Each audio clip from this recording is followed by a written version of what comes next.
Ugias, anche per Italia dei Valori è cambiato tanto, non siete più nel Parlamento nazionale, Di Pietro non è più il vostro leader, questa appare una sfida particolarmente delicata per voi, oppure no?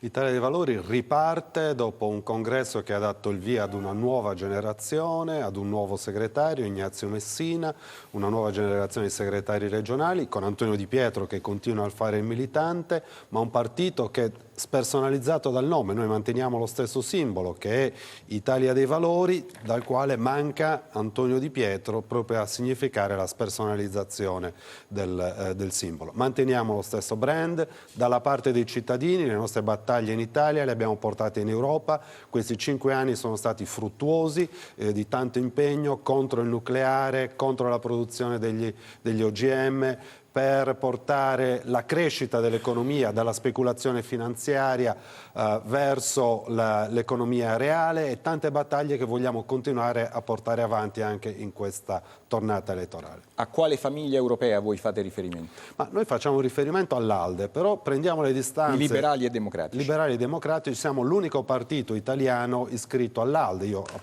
come parlamentare uscente appartengo al gruppo.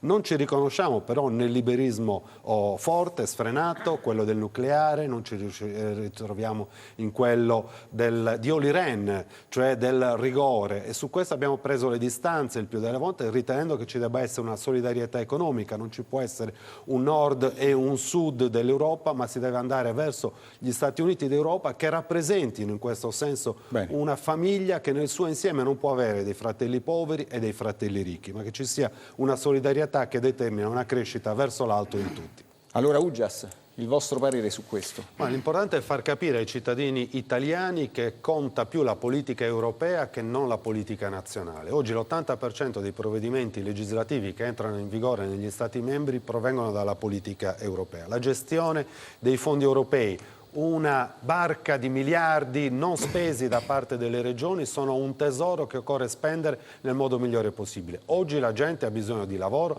ha bisogno di tranquillità e questo può venire molto dalle politiche europee e può arrivare moltissimo dalle risorse europee, a condizioni che sappiamo utilizzarle. Noi abbiamo sprecato finora delle risorse che sono una bestemmia economica. L'uso corretto delle risorse europee può dare una svolta all'economia e in questo senso l'invito a votare, l'invito ad essere presenti alle urne è fondamentale. Bene.